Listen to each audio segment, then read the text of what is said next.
After my accident, a nurse held my hand because no one else came.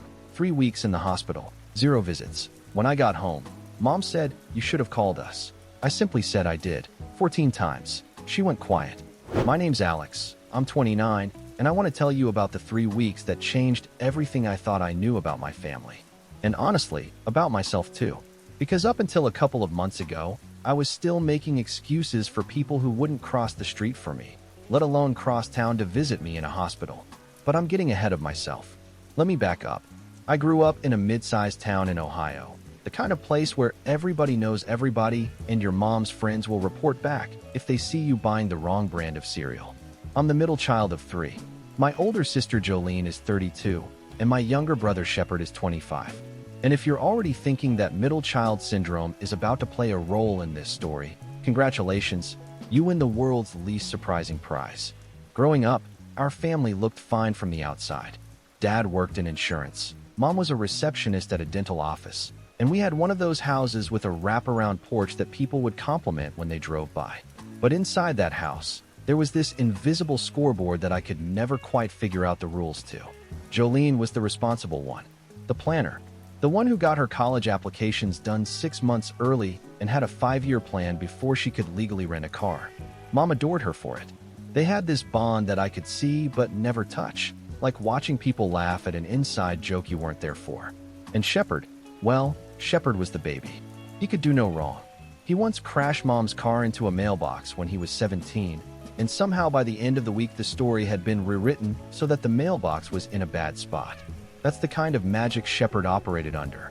He'd show up late to every family dinner, forget birthdays, bail on plans, and everyone would just shrug and say that's just Shep being Shep.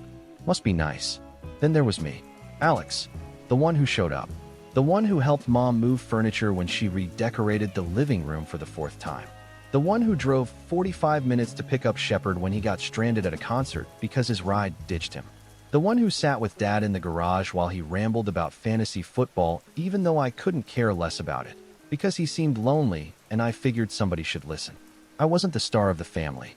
I was the utility player, reliable, available, and completely taken for granted.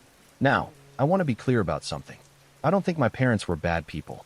I don't think they sat around a table and said, "Hey, let's emotionally neglect the middle one and see what happens." It was more subtle than that. It was 1,000 small moments where I just wasn't the priority. Jolene had her first dance recital, and Mom was in the front row with a camcorder. I had my first baseball game, and Dad forgot to come because he was helping Shepard with a school project. Jolene graduated, and they threw a party.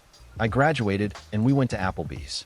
Which, look, I like Applebee's as much as the next person, but you notice the difference. You pretend you don't, but you do. I moved out when I was 22. Got a job doing project coordination for a construction firm about an hour from home. It wasn't glamorous, but I liked it. I was good at keeping things organized, managing timelines, making sure nothing fell through the cracks. Ironic, considering how many cracks I'd been falling through my whole life. I got my own apartment, a decent little 1-bedroom with a balcony that overlooked a parking lot, which sounds depressing, but I put some plants out there, and it was actually kind of nice. I had a routine. Work, gym, cook dinner, call Mom once or twice a week, drive home for Sunday dinners when I could. And here's the thing about those phone calls and those Sunday dinners. I was always the one initiating. Always.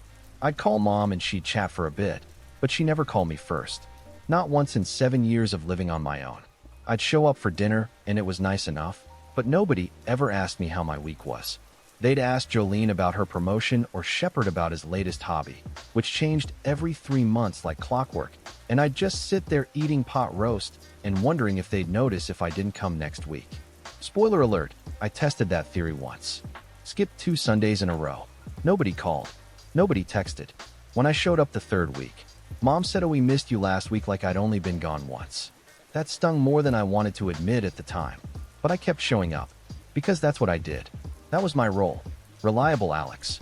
Dependable Alex. The one who never makes a fuss and never asks for anything, and is always just sort of there. Like furniture. You don't think about a chair until you need to sit down. Anyway, the accident happened on a Tuesday. I remember that because I had just been joking with my coworker Deacon that morning about how Tuesdays are the most nothing day of the week. Mondays are terrible, Wednesdays are hump day, but but Tuesdays just exist. Well, that particular Tuesday decided to prove me wrong in the worst possible way.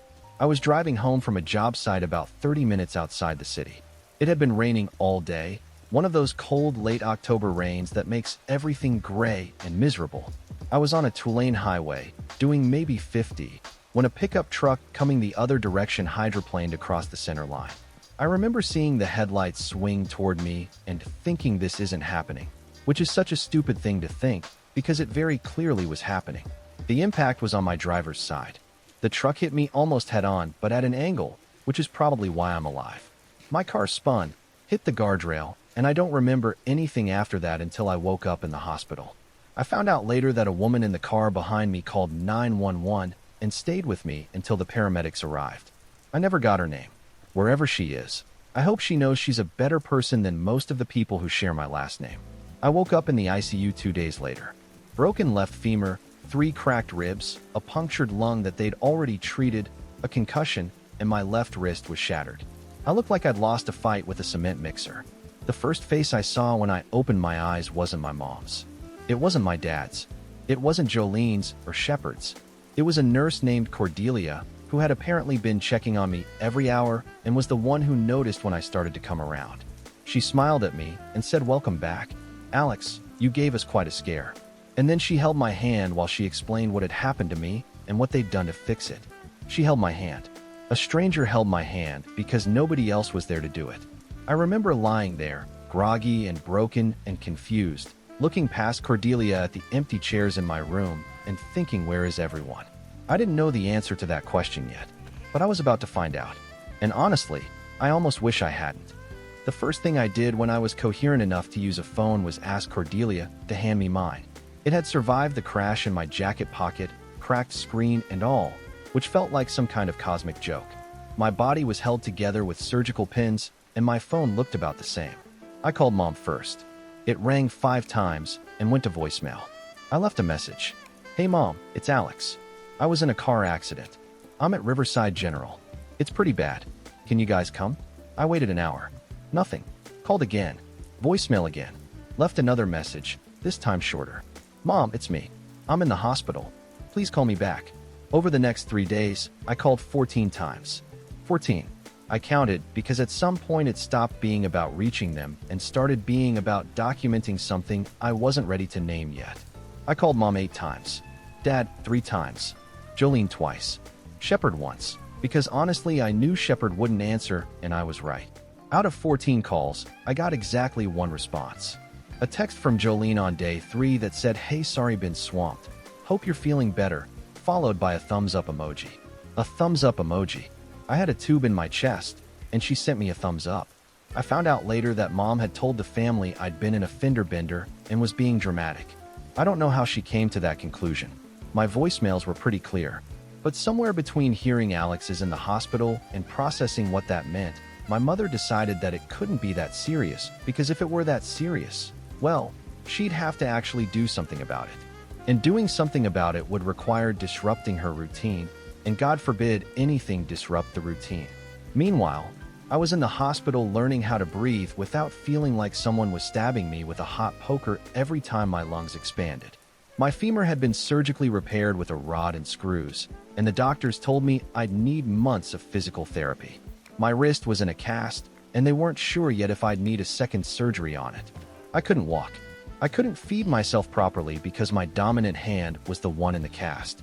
I was dependent on nurses for everything, and I do mean everything. And if you've never had to ask a stranger to help you do the basic things you've been doing for yourself since you were 5 years old, count yourself lucky. Cordelia became my lifeline. She worked the day shift 4 days a week, and on those days she'd check on me more than she needed to. She'd bring me extra pudding cups from the cafeteria and sit with me during her breaks sometimes. One afternoon she asked me if I wanted her to call anyone for me, and I said I've been calling. They know. She got this look on her face, the kind where someone's angry on your behalf but trying not to show it, and she just squeezed my shoulder and said, "Well, you've got me. I'm not going anywhere." There was also a physical therapist named Harlan who started working with me about a week in. Big guy, former college linebacker, with the gentlest hands you've ever seen and a voice like a patient bear. He'd help me with my first attempts at sitting up, then standing, then taking a step with the walker. Every tiny milestone, he'd celebrate like I'd just won the Super Bowl. "Come on, Alex, one more step. You're doing incredible." And I'd be sweating and shaking and wanting to cry. And this man I barely knew was cheering for me harder than my family ever had. Day 10. I called Mom one more time. She actually picked up, and the conversation went like this. "Alex, hi honey, what's going on?" "Mom, I've been in the hospital for 10 days. I called you 14 times. 14 times? I don't think that's right, sweetheart. I got one message from you saying you had a little accident. I figured you were fine. You're always fine." "Mom, I broke my leg. I cracked 3 ribs.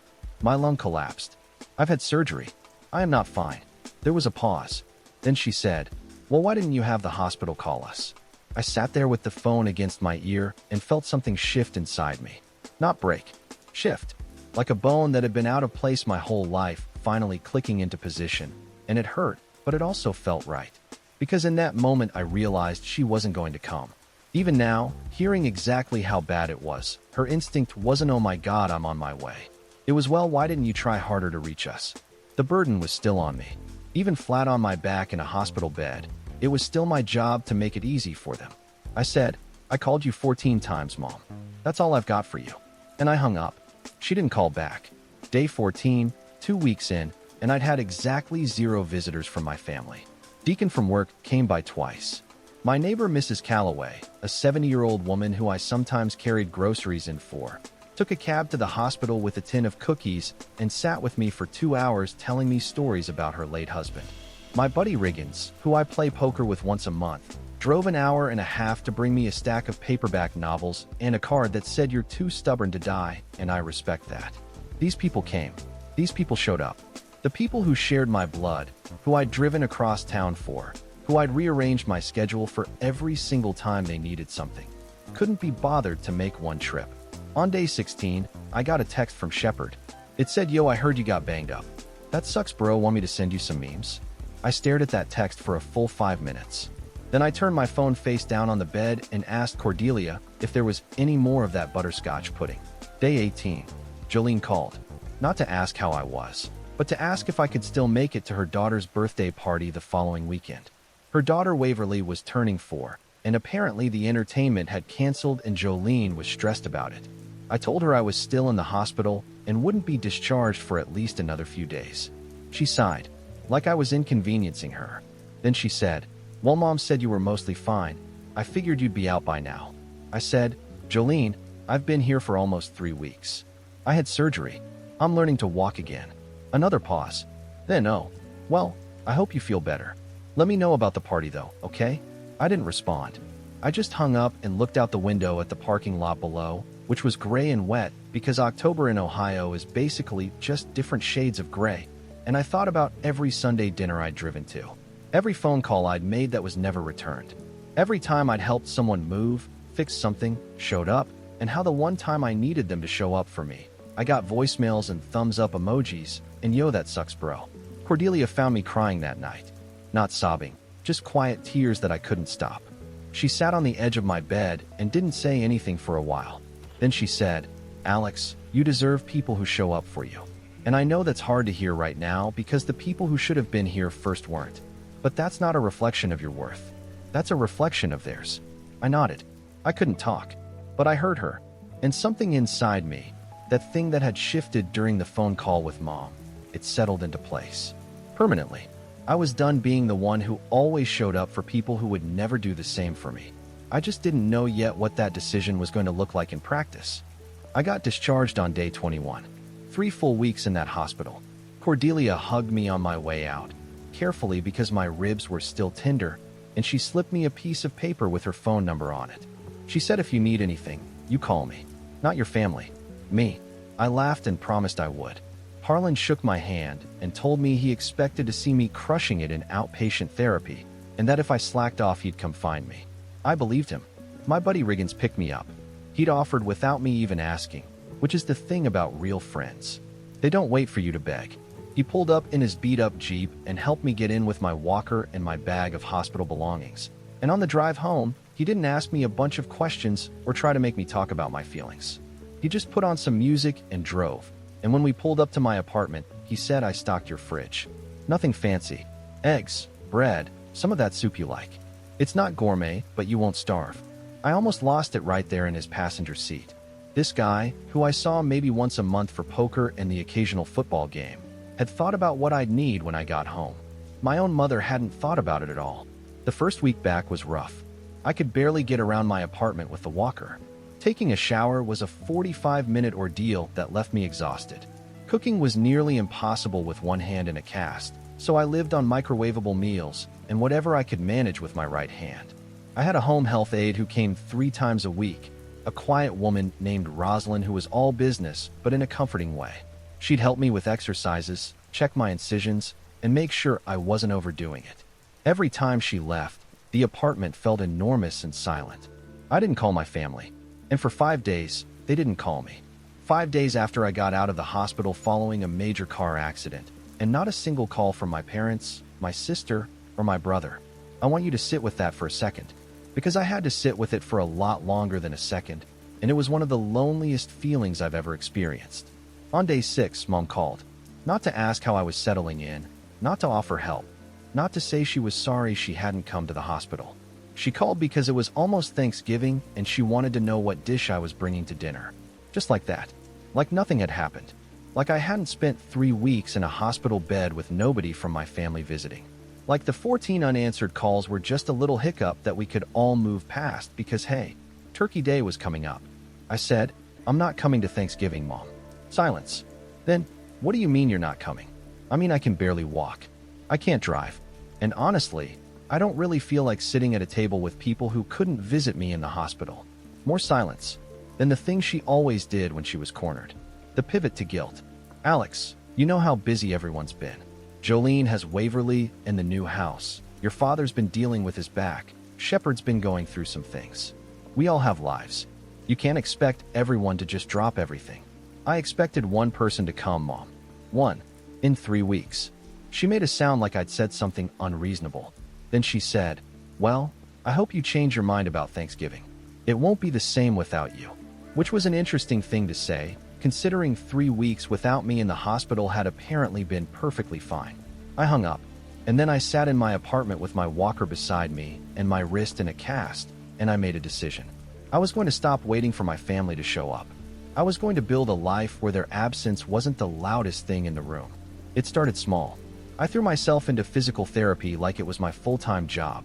Harlan was true to his word and pushed me hard in outpatient sessions, and I pushed back harder. Within 6 weeks, I was off the walker and onto a cane. Within 3 months, I was walking on my own, slowly, with a limp that the doctors said would improve with time. My wrist healed without needing a second surgery, which was the first piece of genuine good luck I'd had in months. Work was understanding. My boss, a guy named Sullivan who ran our construction firm like a family, but actually meant it, had kept my position and put me on light duty when I was ready. I could do scheduling, coordination, and planning from a desk while I healed. He even set up a little workstation for me that was more comfortable than my regular desk. He said, Alex, you're one of the best coordinators I've ever had. The job will be here. You just get better. I started seeing a therapist. Her name was Dr. Patrice Linden, and she was this no-nonsense woman in her 50s who wore reading glasses on a chain and had a way of saying things that made you feel like she was handing you a mirror and saying, look at this. In our 3rd session, she asked me to describe my role in my family. And when I finished, she said, it sounds like you've been performing a function rather than being a person. And I just stared at her because nobody had ever said it that plainly before. She helped me understand that I wasn't crazy for being hurt. That expecting your family to visit you in the hospital after a near-fatal accident wasn't demanding or needy. That the years of one-sided effort weren't normal and they weren't my fault. And most importantly, she helped me understand that I was allowed to stop. I was allowed to put down the rope I'd been pulling and see who picked up the other end. Spoiler, nobody picked it up. I stopped calling, stopped texting, stopped driving home for Sunday dinners that nobody invited me to anyway. And I filled that space with people who actually gave a damn. Riggins and I started hanging out more regularly. Deacon and his wife Sloan had me over for dinner once a week. Mrs. Calloway from next door became a kind of surrogate grandmother, always bringing me food and telling me I was too thin, which is the most loving thing a 70-year-old woman can say to you. And then there was Cordelia. She texted me a couple weeks after I got out, just checking in, and we started talking. Not romantically at first, just two people who'd shared an intense experience and found that they actually liked each other outside of it. She was funny and sharp and had this way of calling me out when I was being too hard on myself. She'd say, "Alex, you're not a burden. You're a person who needed help. There's a difference. Stop confusing the two." After about 2 months, we went on our first real date. Dinner at a little Italian place where the owner knew her by name. She ordered for both of us because she said I had terrible taste in pasta shapes, which was both insulting and accurate. I'm a penne guy. She's a rigatoni loyalist. We made it work. By the time spring rolled around, I was in a different place entirely. Physically, I was almost back to normal. Emotionally, I was better than I'd been in years, maybe ever. I had people around me who cared. I had a therapist who helped me see clearly. I had a girlfriend who held my hand not because nobody else would, but because she wanted to. And I had a quiet confidence that I'd never had before, the kind that comes from surviving something that should have destroyed you and finding out you're stronger than you thought. I hadn't spoken to my family in almost 5 months when the phone rang. It was Mom, and what she said next set everything else in motion. Mom's voice sounded different on the phone, smaller somehow, less like the woman who'd told me I couldn't expect everyone to drop everything, and more like someone who needed something. I recognized the tone immediately because I'd heard it 1,000 times growing up. It was her asking voice, the one she used when she wanted a favor but needed to frame it like she was doing you a privilege. "Alex, honey, it's Mom. I know it's been a while. I've been meaning to call." I didn't respond to that. I just waited. "Listen, we're having a family dinner this Sunday. It's important. Your father and I have some things we need to discuss with everyone, and I'd really love it if you could be there." I almost laughed. 5 months of silence. 5 months of not a single call, text, or carrier pigeon, and now she needed me at a family dinner because there were things to discuss. I asked what things.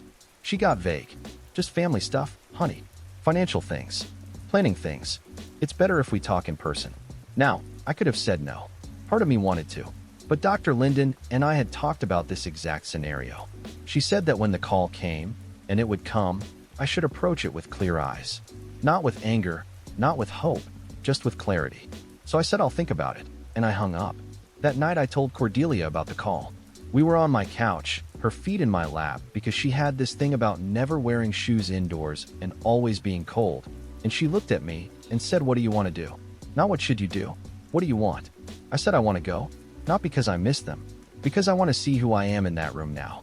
She nodded and said, "Then go. And if it's terrible, I'll have takeout waiting when you get back." I did some thinking over the next few days. And I also did something I probably should have done a long time ago. I started going through my phone records. Not in an obsessive way, just factually. I wanted to know the actual numbers. How many calls I'd made versus received. How many texts I'd sent versus gotten back. I went through 2 years of history, and what I found wasn't surprising, but it was staggering when you saw it all in one place. In 2 years, I had initiated contact with my mother over 200 times. She had initiated contact with me 11 times, and 8 of those were about logistics for family events. The other 3 were to ask me to do something. Fix the garbage disposal, help move a dresser, pick up something from the store on my way to dinner. 200 to 11. That's not a relationship. That's a customer service line. I showed the numbers to Dr. Linden. She didn't seem shocked, but she did say something that stuck with me. She said, "Alex, I want you to bring this clarity with you to that dinner. Not as a weapon, as an anchor. When they try to pull you back into the old dynamic, you hold on to what you know is true." Sunday came. Riggins offered to be on standby in case I needed an extraction, which he called Operation Save Alex from Emotional Garbage, and honestly having a friend like that is worth more than any amount of family obligation.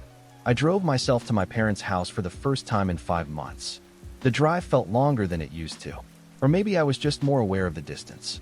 Walking up to that porch, the one everybody always complimented, I felt steady.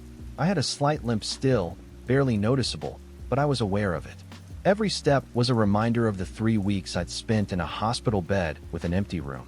I rang the doorbell of the house I grew up in, which felt weird but also felt right. I wasn't going to just walk in anymore. Mom opened the door and did this exaggerated gasp. "Alex, oh my gosh, come in, come in." She hugged me, and it felt like putting on a coat that doesn't fit anymore. Too tight in some places, too loose in others. Dad was in the living room and gave me a nod and a "hey." Son, like I'd just come back from getting the mail. Jolene was at the kitchen table with Waverly on her lap, and she said, "Hey Alex, you look good," in a tone that suggested she was surprised I didn't look worse. Shepard was on the couch playing something on his phone and said, "What's up?" without looking at me. Nobody mentioned the accident. Nobody mentioned the hospital. Nobody mentioned the 5 months of silence. It was like I'd stepped through a portal back into the old dynamic where none of it had happened, and I was just good old reliable Alex showing up like always. We sat down for dinner. Mom had made her pot roast, the same one she always made, and for a while it was just small talk. Jolene's new house, Shepard's latest job, which was something in marketing that he described in a way that made it sound like he wasn't sure what he did either, Dad's back, Mom's coworker drama. Nobody asked me a single question about my life. Not one. Then, halfway through dinner, Dad cleared his throat. That was the signal. This was why I was here. "So your mother and I have been talking," he said. "About the house. About retirement. About the future." He went on to explain that they were thinking about downsizing. The house was too big, the maintenance was too much, and they wanted to move into something smaller. A condo, maybe. Closer to Jolene, who lived about 20 minutes away. But here was the thing. They had some debt they hadn't told us about. Credit cards, a second mortgage they'd taken out a few years ago, some medical bills from Dad's back treatments. The total was around $60,000. The room got quiet. Then Mom jumped in, and this is where it got interesting. She said that they'd been thinking about how to handle it as a family, and that since Jolene had just bought her new house and Shepard was still getting established, they were hoping I could help cover the bulk of it. Let me repeat that. My parents, who didn't visit me in the hospital, who didn't call me back, who didn't come to see me when I couldn't walk, were now sitting across from me asking me to pay off their $60,000 debt because my siblings were too busy spending money on themselves. I looked at Mom. She had that look, the one I'd seen my whole life. The expectant look. The one that said, "Of course you'll do this because you're Alex and Alex always helps and Alex never says no." I looked at Dad. He was studying his plate like the pot roast was suddenly fascinating. Jolene was looking at me too, and I could see it in her eyes, the quiet assumption that this was my role. Shepard was still on his phone. I put my fork down, and I said, very calmly, "Why me?" Mom blinked. "What do you mean?" "I mean, why me? Why am I the one being asked to take on the bulk of this?" "Well, you don't have a mortgage, you don't have kids, you're the most financially stable of the three of you right now. So because I've been responsible with my money, I should pay for your debt? It's not like that, Alex. It's family. We help each other." I let that sentence hang in the air for a moment. Let it float there where everyone could see it. Then I said, "Do we?" "Because I was in the hospital for 3 weeks, Mom. 3 weeks. And not a single person at this table came to see me. Not one. So I'm just curious about this we help each other thing, because it seems like it only goes in one direction." The silence was deafening. Jolene put down her fork. Dad looked up from his plate.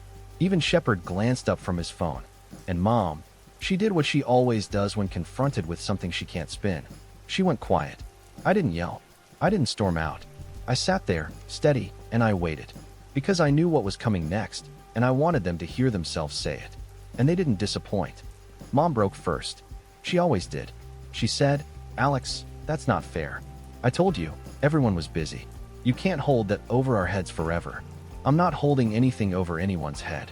I'm stating a fact. I called 14 times. You didn't come. And now you're asking me to write a check." Dad tried next.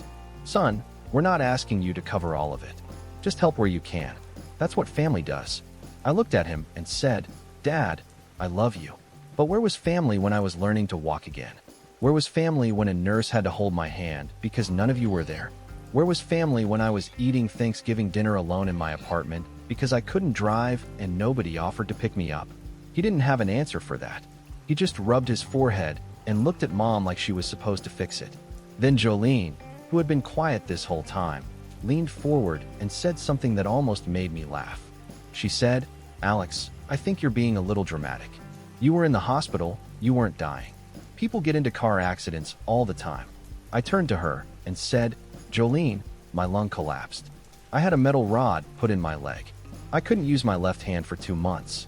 I was in the ICU for 2 days before I even woke up. But you're right, I wasn't dying. I was just lying in a hospital bed for 3 weeks wondering why my family didn't care enough to show up. Silly me for thinking that mattered." She sat back in her chair. Waverly, blissfully unaware, was playing with a piece of bread. And then Shepard, of all people, decided to contribute. He put his phone down and said, "Dude, I texted you. You texted me, yo, I heard you got banged up. That sucks, bro. Want me to send some memes?" He shrugged. I mean, what was I supposed to say? You were supposed to come, Shepard. You were supposed to get in your car and drive to the hospital and sit in the chair next to my bed. That's what you were supposed to do. He looked genuinely confused by this concept, like I'd just explained a math equation in a language he didn't speak. Mom tried one more time. She pulled out the big gun, the guilt voice, the one that had worked on me for 29 years. "Alex, please. We need your help. This is serious. If we can't get out from under this debt, we might lose the house." And here's where all those months of therapy, all those conversations with Dr. Linden, all that work I'd done on myself paid off. Because the old Alex would have folded. The old Alex would have said, "Of course, Mom. Let me see what I can do." The old Alex would have drained his savings to fix their problem and then gone home and felt hollow and used and done it all over again the next time they asked. But the old Alex was gone.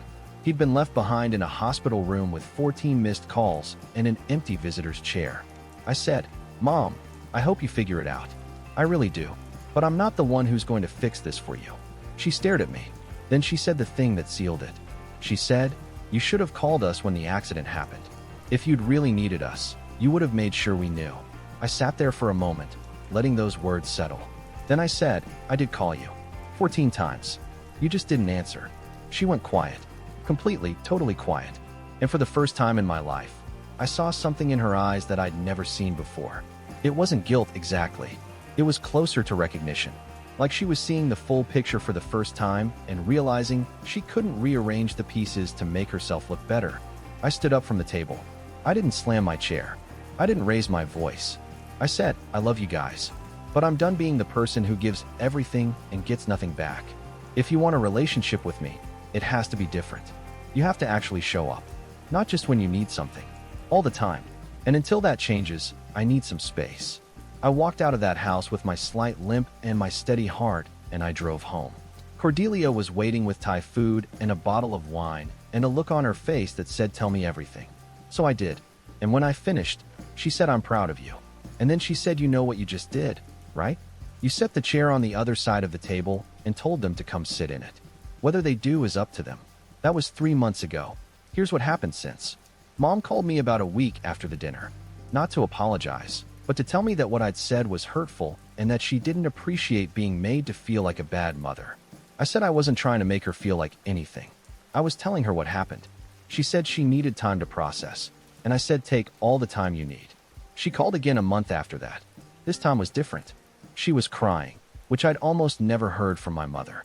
She said she'd been talking to a friend of hers, a woman named Gemma who'd apparently gone through something similar with her own kids, and that Gemma had told her some hard truths about how she'd treated me. She said she was sorry.